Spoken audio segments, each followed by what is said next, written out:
Welcome to Rainbow Rumble! Eto, tanong ko muna para sa inyong lahat. Unahin na kita, MJ, the ever so controversial MJ. Bakit si ako? MJ, magaling magpa-controversial ng artista, pero ang buhay din yan, napaka-controversial. Oy, hindi.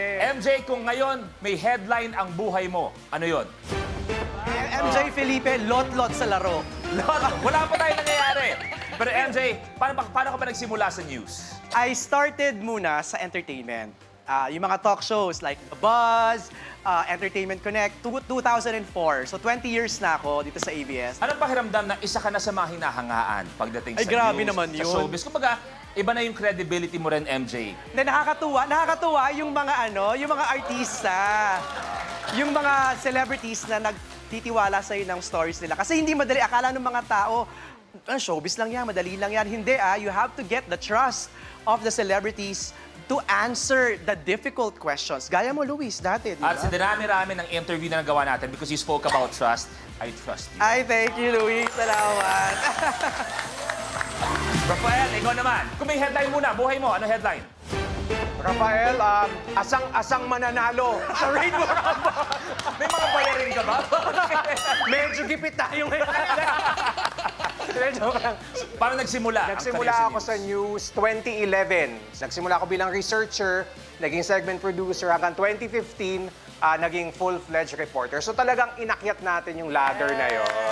Gabriel, ikaw. Headline muna ng buhay mo. Headline ko siguro, Gainiel Krishnan, kauna-unahang winner ng Rainbow Rumble. Pwede, minamanifest na. Pero Gabriel, Competitive. paano ka naman nagsimula sa news din? Luis, I started back in 2015. Courtside reporter ako for UAAP, for ABS-CBN Sports during that time. And then eventually, nagtuloy-tuloy na as entertainment reporter. Kasama ni MJ Felipe. That's why. And I Yes. love the way you do your interviews also. Thank you Gabriel. so much, Luis. Thank you. Bago ang lahat, sabi ko kasi, huwag mag-guess ng maganda. Siyempre, para hindi ka matabunan o ganyan. Okay lang ba? Kasi siyempre, may gandang binibini. Hindi, may ano naman kami, magamuka. Magamuka kayo? Oo, pagka nakatalikod. Nakatalikod. Migs, headline ng buhay mo, bro. Mix Bustos Rumambol para sa 1 milyon. Pwede. Maganda. Negi, humabol kay Mig. Migs, ikaw naman, paano nagsimula ang lahat para sa'yo? Same as Gainiel, 2015 sa ABS-CBN Sports and Action, commentator tayo for mga basketball programs. Tapos yun din, tiyaga-tiyaga, tiwala lang sa proseso, and then eventually nakapasok sa news noong 2017 sa Bandila rin, sa programa namin before. And then yun lang, tuloy-tuloy. And then nag-evolve din siya to sports, lifestyle, ngayon sa business sa may puhunan. Kabayan, Dennis! Ay, kabayan! Kabayan, kung sakasakali ba, anong headline ng buhay mo ngayon? Ito, Dennis Dato, pinataob lahat ng kalaban.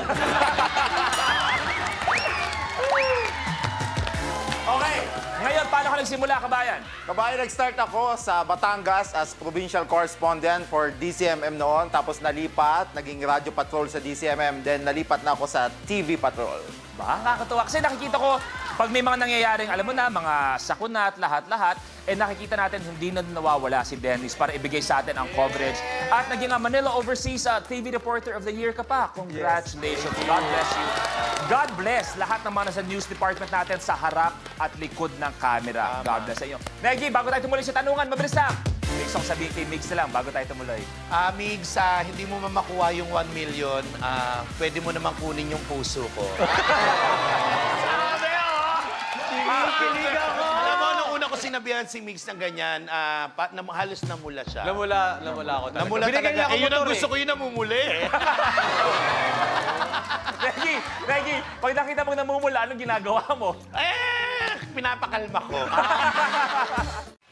Let the sparks fly higher!